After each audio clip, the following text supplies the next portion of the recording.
어, 2023년 성탄절 생각해 보니 참 우리가 성탄절 예배를 이곳에서 20번 이상 이렇게 드리고 난 다음에 이렇게 마지막 성탄 이곳에서 예배다 생각하니까 좀 마음이 짠해지죠.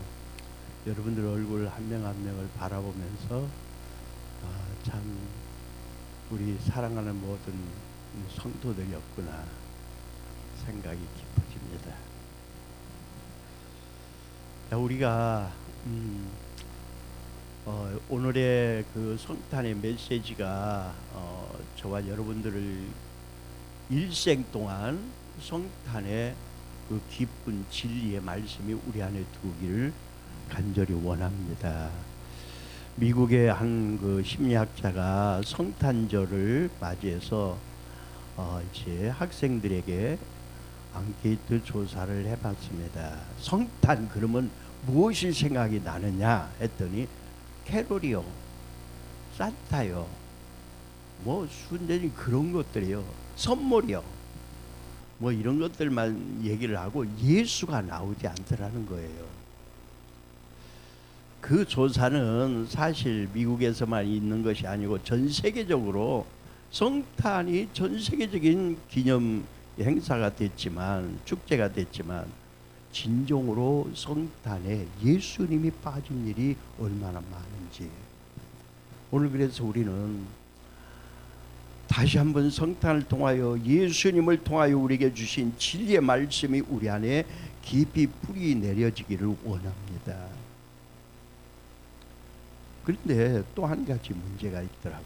요즘에 유튜브에서 제가 봤는데 성탄을 날짜를 비난하고 성탄 예배를 드리는 모두에게는 저주가 임할 것이라는 뜻으로 유튜브에 나와 있어요.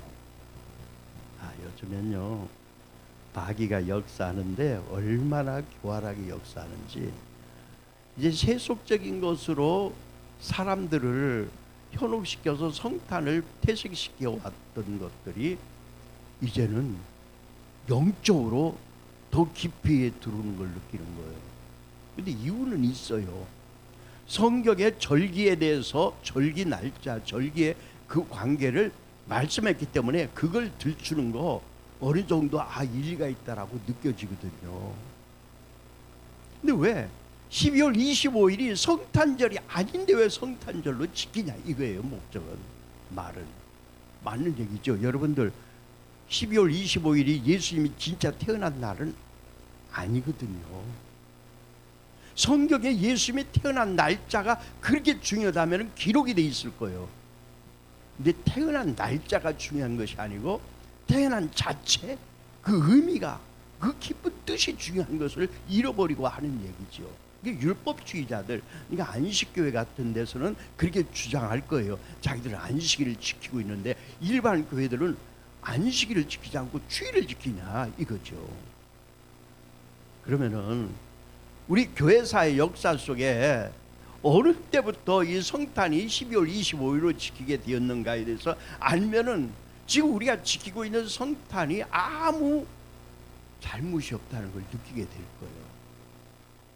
그러니까 제가 이번에 성탄절을 기도하면서 느끼는 게, 그렇게 퇴색된 성탄에 대한 것보다도 더 무서운 것은 이미 성탄을 가슴에 새기고 기뻐하는 성도들 마음을 뒤집어 놓는 이 말이 더 무섭구나라고 느껴졌어요.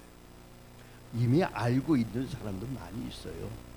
그러나 알지 못하는 성도들은 굉장히 혼동이 올 수 있는 일이라고 생각합니다. 역사적 예수에 관해서 깊이 생각하게 됐던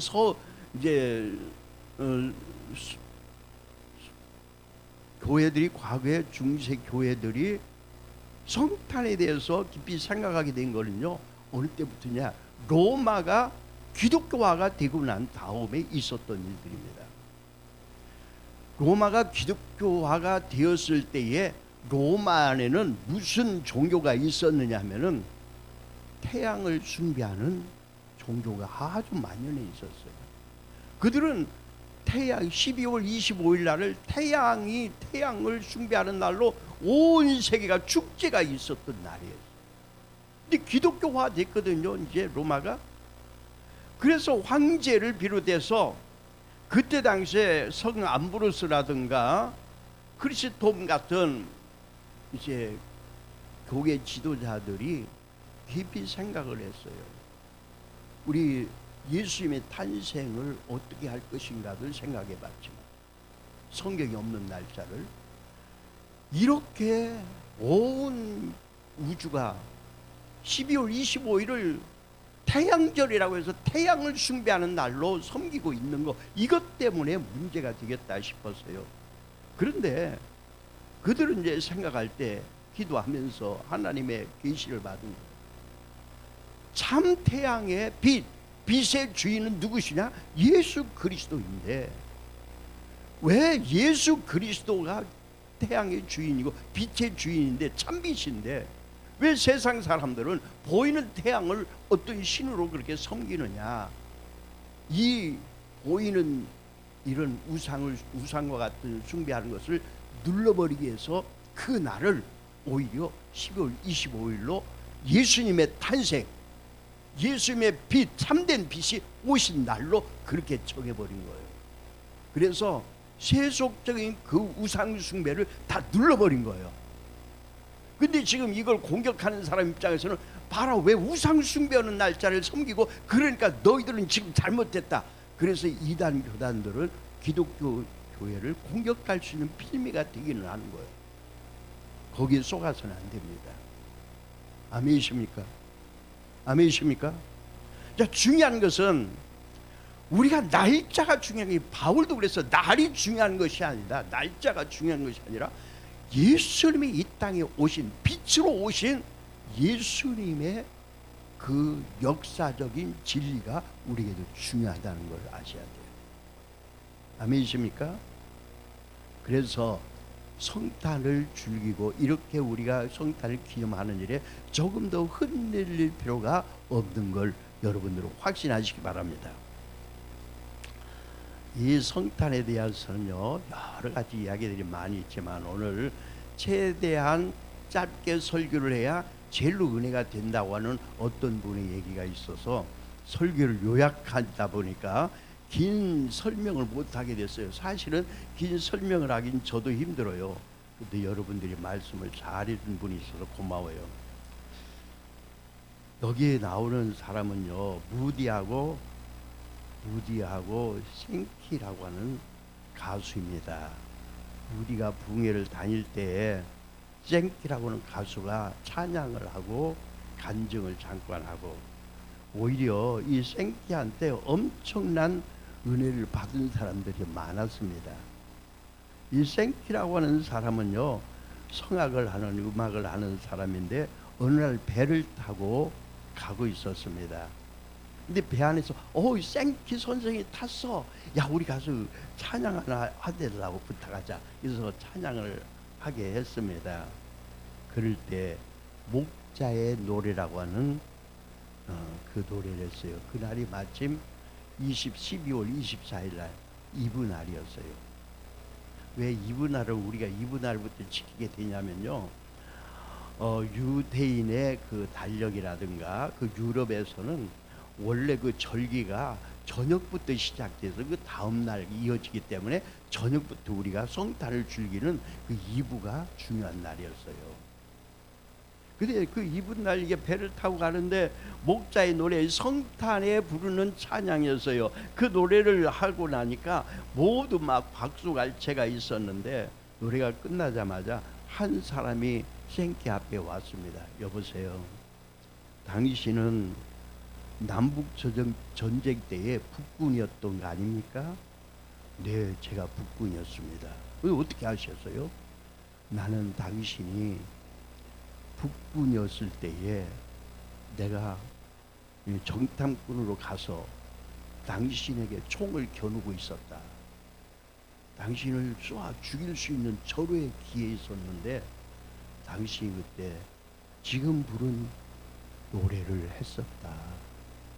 나는 그 노래를 들으면서 이 크리스마스 이브 날 이 찬양 가운데서 내가 사람을 죽일 수는 없지 않느냐. 그래서 내가 총을 내려놓고 거기서 같이 마음속으로 찬양을 하고 조용히 그 진을 빠져나왔었다. 이 얘기를 하는 거예요. 남군이었던 그 사람의 말을 듣고 새끼는 너무 놀랐습니다. 바로 이 성탄을 통해서 새끼는 목숨을 건진 거예요. 사실은요, 이런 이야기보다도 더 중요한 것은 우리가 죽음에 있던 우리가 영원한 생명을 얻게 되니 성탄을 다시 한번 마음에 새기는 시간 되기를 원합니다. 이단들이 많고 세속적인 것이 우리를 이 성탄에 대한 의미를 퇴색시킬지라도 우리 마음속에는 변함없는 이 마음을 가져야 돼요. 하나님이 인간이 되어서 이 땅에 오신 것, 인카네이션, 하나님이 오셨단 말이에요. 모든 다른 종교는 인간 쪽에서 하나님을 찾아가겠다고, 신을 찾아가겠다고 노력을 하지만 우리 기독교는 사람이 하나님을 찾은 것이 아니고 하나님이 우리를 찾아온 인카네이션, 성육신, 하나님이 우리 가운데 오신 이 첫째의 이 놀라운 진리, 이것이 우리에게 있다는 걸 잊어서는 안 됩니다. 성령으로 잉태해서 이 땅에 오신 예수님이 이 땅에 오셔서 우리를 위하여서 십자가에 죽으시고 부활하시고 승천하시기까지 이 놀라운 사실을요, 우리는 잊어서는 안 됩니다. 이 첫째의 진리, 하나님이 이 땅에, 우리가 하나님에게 갈 수가 없어. 그렇기 때문에 하나님이 우리에게 오신 인카네이션의 이 귀한 진리를 잊어서는 안 되고, 두 번째는 그 이름이 예수라고 하는 거예요. 예수는 구원자다. 많은 죄악 가운데서 백성들을 구원할 자라는 것이지 않습니까?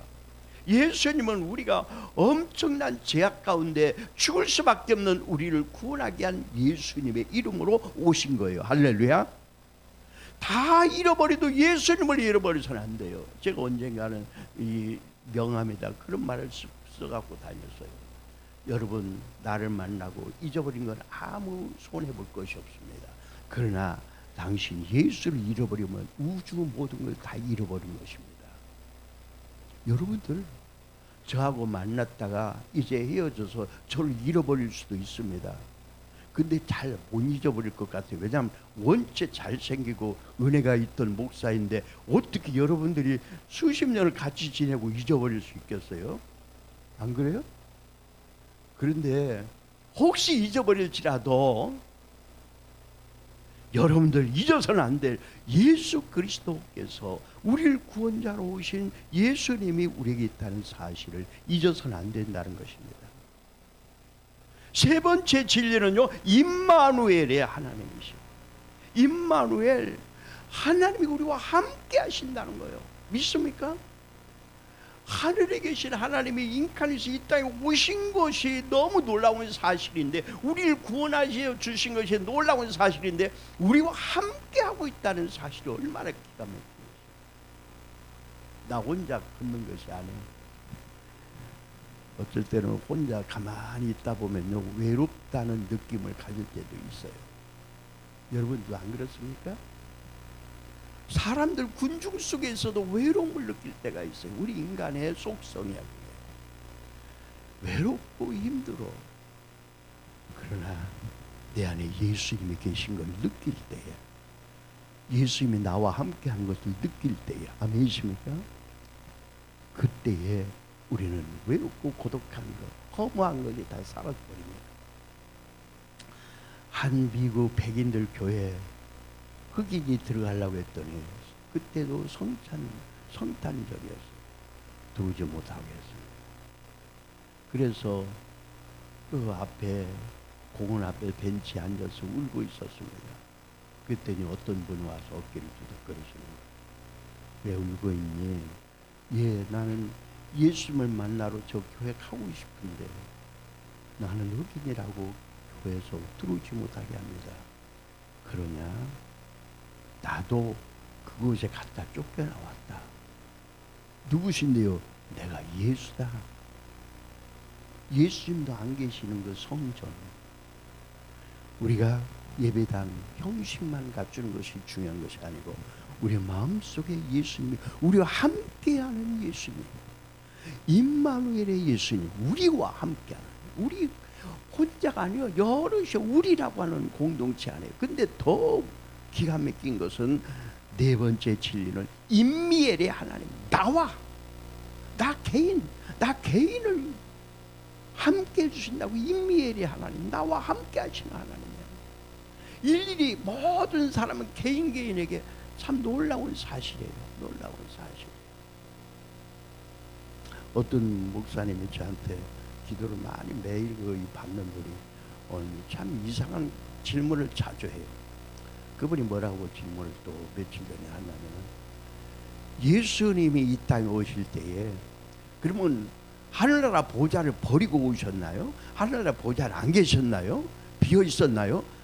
그 얘기를 듣고 머리가 띵해. 아니, 이상한 질문만 계속 하는 거야. 왜 그렇게 이상한 질문만 합니까? 생각 자체가 참 불순해요. 삼일째 하나님, 하나님의 속성은요, 어디서나 항상 계시는 분이요, 모든 우주 안에 계시는 분인 걸 왜 모릅니까? 이 땅에 오셨다고 할지라도 하늘 보좌에는 이 하나님이 계셨죠. 그대로 계시죠. 왜 그런 기본적인 진리를 모르는 목사님 기도 성도들이 한 200명 된다는 거예요. 기가 막혀 죽겠어. 요즘에 여러분들 하나님, 주님이 나와 함께 한다는 이 사실을 잊어버리지 않고 살아가는 저와 여러분들 되기를 원합니다. 그러면은 누가 나와 함께 하시는 주님과 함께 하실 것이냐, 이게 중요한 거야. 어떤 신앙을 가진 사람들이, 어떤 사람들이 이 나와 함께 하시는 주님과 함께 할 것이냐. 주님이 나 안에 계시면요, 귀신을 쫓아낼 수 있고 더러운 질병도 물리칠 수 있고 어떤 환난 가운데서도 우리는 승리할 수 있기 때문에 주님이 나와 함께하는 게 가장 중요한 거예요. 어떤 분이 그럴 수 있었던가? 성경 안에서 인물들을 찾아보는 거예요. 사가랴 제사장, 또 엘리사벳. 이 사람은요, 레위 족속으로서 제사장직을 맡고 있었어요. 누가복음 1장 5절을 보니까 유다 왕 헤롯 때에 아비야 반열에 제사장 하나가 있으니 이름은 사가랴요, 그 아내는 아론의 자손이 이름은 엘리사벳이라. 마침 사가랴가 그 반열의 차례대로 제사장의 직무를 하나님 앞에 행할세. 여러분들, 하나님께 천사가 이들에게 나타나서 나이가 80이 넘었는데도 어린아이가 없던 그에게 어린아이를 죽였다고 하잖아요. 그러면서 이 어린아이의 이름이 누구였어요? 세례 요한이었어요. 이는 예수님이 오실 것을 앞을 평탄하게, 길을 평탄하게 하여서 보낸 자였고, 나중에 마리아와 만남을 통해서 그가 내가 80이 넘어도 이렇게 어린아이를 가졌듯이 너에게도 하나님께서 역사할 것이라고 하는 암시를 해주고, 이제 하나님께서 누구에게 이 천사가 누구를 찾아왔습니까? 마리아를 찾아왔어요. 마리아에게 네가 잉태할 것이라고 했을 때 얼마나 놀랬겠습니까? 그때요, 처녀가 잉태를 하면 돌로 맞아 죽어요. 약혼자가 있는데 약혼자에게 얼마나 배신감을 느끼겠어요.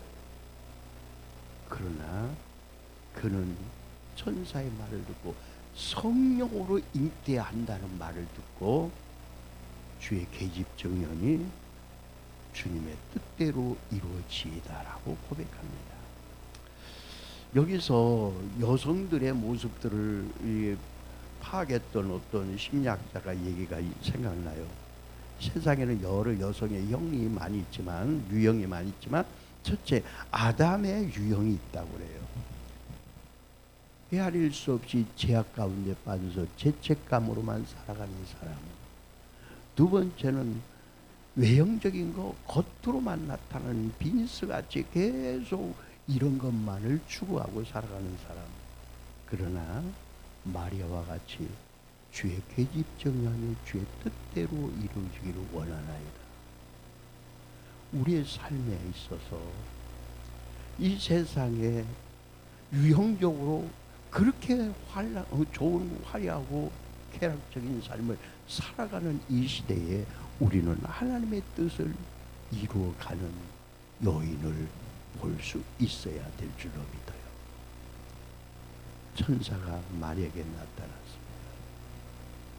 마리아를 향하여 은혜를 입은 자야, 은혜를 입은 자야, 그런 놀라운 축복을 받은 자가 되었습니다. 아멘이십니까? 그러니까 잉태했다는 소식을 들었을 때에 요셉이 너무 놀랐어요. 그래, 어제 설교에서도 얘기했죠. 그가 의로운 사람이라 그는 드러내지 아니하고 조용히 끌려고 했던 의로운 사람이었어요. 그는 다윗의 자손 족보에 있는 사람이었어요.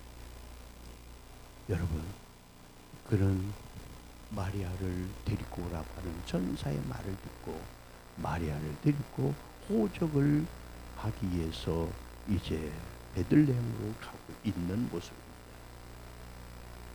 하나님께서 그들의 길을 인도하셨습니다. 또 이 예수님이 마국간에 탄생했을 때에 제일 먼저 찾아왔던 사람이 또 있었어요. 누구였습니까? 천사들이 누가복음 2장 8절에 그 지경의 목자들이 밖에서 밤에 자기 양떼를 지키더니 천사들이 떠나 하늘로 올라가거니. 여러분, 천사들을 통해서 이 목동들에게 예수님의 탄생을 알려줍니다. 낮고 천한 곳에 가난한 마음속에 예수님이 오시는 것을 아셔야 돼요. 내 마음이 교만하고 높아졌을 때는 예수님이 보이지 않습니다. 낮고 천하고 가난한 마음, 오직 가난한 마음 속에 오시는 거예요. 그래서 목자들은 성실함으로 성탄을 준비했던 가난하고 소박한 사람들처럼 오늘 우리 마음이 그렇게 되어지기를 원합니다. 많은 걸 갖지 않았다고 해도 그것 때문에 불행해하지 마세요. 하나님께서 여러분에게 필요한 이러한 것을 주십니다. 무엇을 먹을까, 뭐 입을까 염려할 필요가 전혀 없는 거예요. 믿음의 사람들은 모든 채워줄 걸 채워줘요. 내가 세상적인 것을 소망하다가 그게 이루어지지 않으면 절망하고 좌절하는 것은 우리는 예수를 잃어버리는 겁니다. 우리 소박한 마음속에 예수님이 계시는 게 가장 귀한 축복임을 알아야 됩니다. 마음이 마국간에 있는 자, 낮아진 마음을, 그 마음이 마국간에 있을 때에 예수님을 볼 수가 있는 겁니다. 그런가 하면은 다섯 번째는 동방박사들, 그들은 예수님을 헌신적인 마음으로 찾아와 예수님을 경배하는 자들이었습니다. 박사들이 왕의 말을, 저 헤롯의 말을 듣고 갈새 동방에 보던 그 별이 문득 솟아 인도하거늘 그랬습니다. 그들이 별을 보고 매우 크게 기뻐하고 기뻐하더라. 여러분들 집에 들어가 아기가 그의 어머니 머리 마리아가 함께 있는 것을 보고 엎드려 아기께 경배하고 보배함을 열어 황금과 유황과 몰약을 예물로 드렸더라라고 했습니다. 여러분, 우리가 크리스마스가 되면 많은 선물을 주고받죠. 아마 이렇게 예수님에게 선물을 줬던 것이 계기가 되었다고 볼 수도 있어요. 이 성탄절 그러면 꼭 우리가 생각나는 헤들리가 쓴 크리스마스의 선물이라고는 단편 소설 이야기가 생각납니다. 한 어느 도시에 가난한 부부가 있었잖아요. 근데 그 가난한 부부들이 이제 살면서 여인은 머리가 길어 참 이쁘고 좋은데 빚이 마땅치가 않은 거야. 빚이 없었어요. 남자는요, 시계가 하나 있었는데 시계줄이 다 낡아서 떨어져 가고 있는 거예요. 남편은 아내를 보면서 내가 크리스마스 날 너무 귀한 선물을 줘야지, 어떻게 하든지 줘야지, 내가 빚을 사줘야겠다. 아내는요, 남편이 시계가 저렇게 시계줄이 약해졌으니까, 낡았으니까 내가 시계줄을 좋은 걸로 바꿔줘야겠다. 근데 돈이 없어요. 그래서 남자는 나가서 시계를 팔았어요. 그래서 이쁜 빗을 샀어요. 여자는 가서 머리를 잘라서 팔았어요. 그리고 이쁜 시계줄, 은박으로 된 시계줄을 샀어요. 가지고 와서 여보, 내가 당신에게 선물을 주기 위해서 가지고 와서 서로 내미는데, 선물이 필요할까요? 필요가 없을까요? 필요가 없는 선물이 돼버린 거야. 둘이는 껴안고 울면서 하나님 앞에 감사했어요. 우리가 필요 없는 선물을 샀지만 우리 마음이 이렇게 서로가 이해하는 마음이었던 것 때문에 너무 감격했습니다. 옛날에 보면은 크리스마스 때 보면은 교회 안에서도 선물을 많이 주고 그랬는데, 많이 비싼 선물이 아니래도 오늘은 보니까 선물 서로 아무도, 가족끼리도 안 줘. 광주에서도 나한테 선물 안 주더라고. 근데 우리가 선물보다도 이제 더 중요한 것을 알기 때문이라고 느낍시다. 선물보다도 마음이 이제는 더 중요해요. 왜냐하면 그전에는 없었던 때에 조그마한 것만 받아도 기뻤지만, 요즘은 너무 풍부해서 많아가지고 웬만한 거 받아봐야 에이, 귀찮게 왜 이걸 줘? 그럴 수 있기 때문에 안 주는 거지만 마음을 주고받는 시대가 되었다고 느껴져요. 예수님에게 바쳐진 선물, 황금은 왕이신 예수님을 상징하는 것입니다. 유황은 메시아인 예수님을 상징하는 것이었습니다. 몰약은 제사장으로서의 예수님을 상징하는 것이었습니다. 아멘이십니까? 오늘 이런 예수님을 잊지 않는 성탄이 되기를 원합니다. 마지막으로 한 사람 얘기를 하려고 해요. 마지막 얘기가 나오니까 벌써 얼굴이 반짝 빛나고 있어요. 시므온. 이 시므온은 어떤 사람이었을까요? 제사장직으로 성전을 떠나지 않고 메시아인 예수님을 기다렸던 사람이었습니다. 누가복음 2장 25절에 나옵니다. 예루살렘에 시므온이라고 하는 사람이 있으니 이 사람은 의롭고 경건하여 이스라엘의 이루를 기다리는 자라. 성령이 그 위에 계시더라. 오늘 지금 말씀만 적어놨어요. 여러분들 이제 제가 구체적으로 설명을 하지 않고 말씀이 성령께서 여러분들에게 깨달음을 주고, 우리가 성탄을 통해서 성탄의 어떤 인도를 받아야 하는가, 이 시므온을 바라보면서 우리도 그런 삶이 되기를 원합니다. 그는 의롭고 경건하다고 했어요. 의롭고 경건하여, 여러분들 우리의 삶이 지금 이 현대의 삶 속에서 진정으로 예수님을 영접하기 위해서는 우리가 의롭고 경건한 삶을 가질 때 예수님을 볼 수가 있는 거예요. 우리 마음에 의롭고 경건하여 이스라엘의 이루를 기다리라니.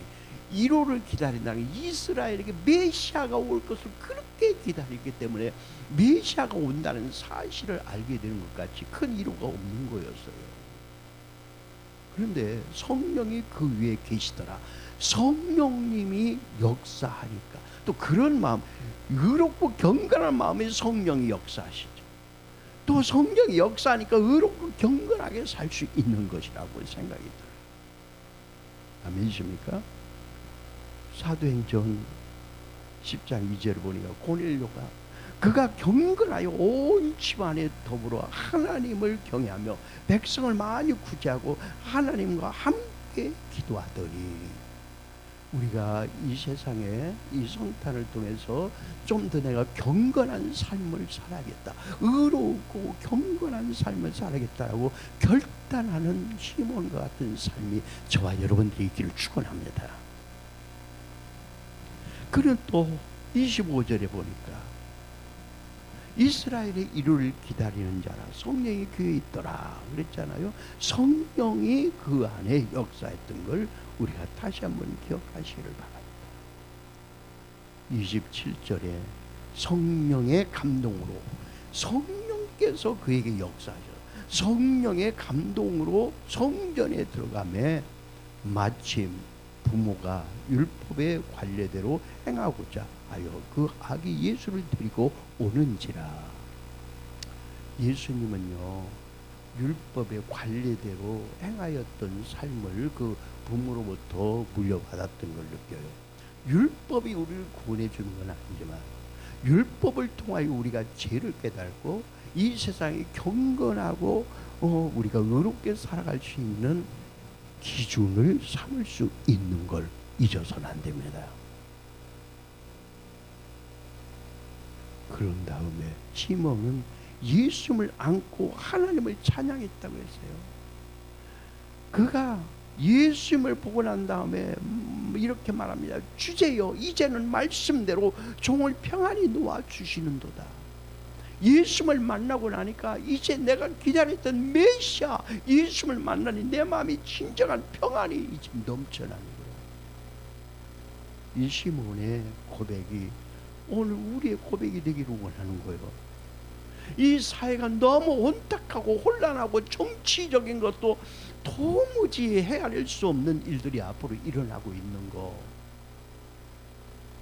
여러분들 그래 소망이 없는 것 같지만 시몬은 그런 삶 속에서도 경건하고 의로운 삶을 선택했기 때문에 예수님을 만날 수 있었던 것처럼, 그래서 위로를 받고 평안을 얻을 수 있었던 것처럼 오늘 저와 여러분들이 그렇게 되어지기를 축원합니다.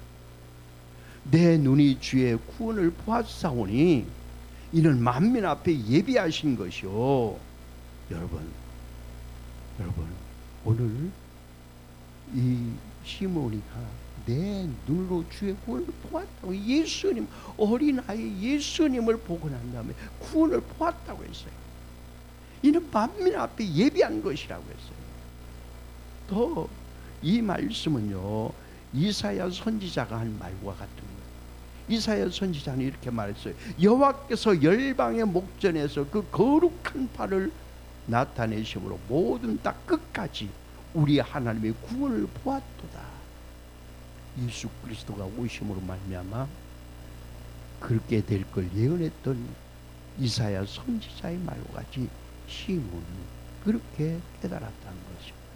오늘 우리도 예수 그리스도 탄생이 우주를 구원할, 우리를 구원할 뿐만 아니라 우주를 구원할 귀한 역사인 것을 가슴에 새기시기를 바랍니다. 이방을 비추는 빛이요 주의 백성 이스라엘의 영광이니라. 결국 하나님 앞에 영광을 돌리는 역사가 그리스도의 탄생을 통하여 이루어지는 거예요. 예수님이 오셔서 가장 핵심적인 일이 무엇이었습니까? 십자가에 못 박혀 죽으신 것이잖아요. 누구를 위하여? 우리를 위하여. 우리가 아직 죄인 되었을 때 우리를 위하여 예수님이 십자가에 못 박혀 죽으셨어요. 예수님이 채찍을 맞았던 것은 우리로 하여금 모든 질병에서 자유함을 얻고 나음을 받게 하기 위해서, 예수님이 가난하게 사셨던 것은 고린도후서 8장 9절에 예수님이 가난하게 사셨던 것은 우리로 하여금 부욕해 하기 위하여 이 놀라운 진리가 십자가 예수 안에 있다는 사실을 알아야 돼요. 혹자는 예수님만 믿으면 경건하고 그렇게 교리적으로 믿으면 되는 거라고 생각해서는 안 됩니다. 예수를 믿는 것을 우리가 구원받을 뿐만 아니라 건강하게 살게도 예수님이 하셨고 우리가 부욕해 하기 위하여서라고 하는 이 말씀이 바로 저와 여러분들 말씀 되기를 축원합니다. 성탄을 통하여서 뭐 부욕해 된다고 해서 금방 여러분들이 생각한 대로 빌딩을 막 금방 10채 사고 뭐 그냥 그렇다는 뜻으로 해석을 하면 안 돼요. 여러분들 잠언서 30장에 보면 내가 부욕해도 마시고 가난하게도 마시고, 내가 부유해서 하나님 모른다 할까 두렵사고 가난해서 하나님 영광 가릴까 두렵사오니 나에게 일용할 걸 주시옵소서. 이 기도가 우리에게 이루어져야 합니다. 예수님은 십자가의 죽으심으로 끝나지 않았습니다. 모든 500명이 넘는 성도들이 보는 데서 들림받아 하늘나라로 올라갈 때에 천사들이 말합니다. 너희가 본 그대로 다시 오시리라. 자, 우리가 성탄절에 예수님, 초림으로 오신 예수님을 영접한다고 하는 것은 더 큰 의미를 가지고 있어요. 다시 오실 주님도 우리가 맞이할 수 있는 준비가 되었다고 하는 사실인 거예요. 이게 더 중요한 거예요. 이제 우리는 오신 예수님을 영접하는 것은 다시 오실 예수님을 영접하는 것과 같은 거예요. 그 준비하는 거예요. 기름 준비한 5 처녀와 같은 삶을 살아가는 거예요. 미련한 5 처녀가 되어서는 안 됩니다. 기름 준비하고 있다가 주님 오실 것을 예배할 수 있는 성도들 되기를 원합니다. 만물의 마지막이 가까웠으니 근신하여 깨어 기도하라. 주님이 오신다고요. 그건요, 몇백 년, 몇천 년 전에도 그런 얘기 수없이 많았지만 안 오셨잖아요. 그건 사탄이가 한 얘기들이었어요. 주님이 언제 오시든지 저는 꼭 이 말씀을 드리죠. 내 살아생전에 내가 주님이 내 살아생전에 오실 걸로 믿고 예비하고 기다린 성도는 주님이 진짜 오셨을 때에 어떤 일이 일어나냐. 데살로니가전서 4장 16절 17절에 천사의 나팔 소리가 더불어서 잠자는 자들이 먼저 올라가고, 내가 믿음의 생활할 때 죽을 때까지 주님 언제 오시든지 상관이 없어요. 내가 깨어 기름 준비하고 있다가 돌아가셨으면 주님이 진짜 오실 때 먼저 들림받아 올라가고. 아멘이십니까? 언제 오신가에 대해서 그렇게 신경 쓸 필요가 없어. 우리 깨어 있기만 하면 되는 거야. 준비하고 있기만 하면 되는 거야. 내 인생에 여기서 종말이 온다고 할지라도, 끝난다고 할지라도, 죽음이 온다고 할지라도 나는 이미 기름 준비한 5 처녀로 주님이 오실 때에 들림받을 수 있는 성도인 걸 믿어야 돼요. 그러면 내가 뭐 예수님 오실 걸 생각하고 아무것도 안 해야 되느냐? 아니요. 재림의 예수님이 오시기 전에 우리는 끝까지 할 이 땅에서 사명을 감당하는 성도들로 일해야 될 줄로 믿습니다. 우리에게는 개인적으로 모두 사명이 있는 거예요. 우리가 여기서 흩어질 때라고 할지라도 어디 있든지 하나님이 여러분들 개개인에게 주었던 사명은 없어지지 않고 계속 그 사명은 함께 할 줄로 믿어지면 아멘합시다. 조용히 머리 숙여 우리 자신 한번 돌아봅시다. 성탄절, 그래도 이 귀한 시간에 여기까지 나온 우리는 그래도 성탄의 의미를 마음에 새기고 사는 성도들인 걸 감사합니다.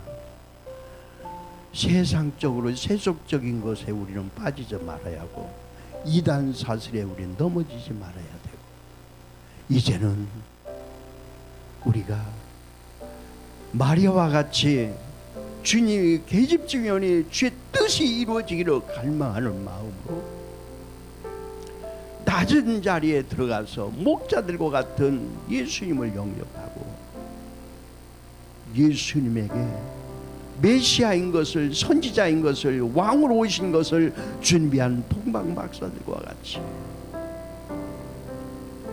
시몬과 같이 성전을 떠나지 아니하고 예수님의 오심을 기다렸던 그가 예수님을 만났던 것처럼 오늘 우리는 예수님을 우리 안에 모시고 사는 임미엘의 하나님, 임미엘의 신앙이 우리 안에 있어야 기름 준비한 5 처녀 돼서 다시 오실 주님을 우리가 영접할 수 있고 맞이할 수 있고,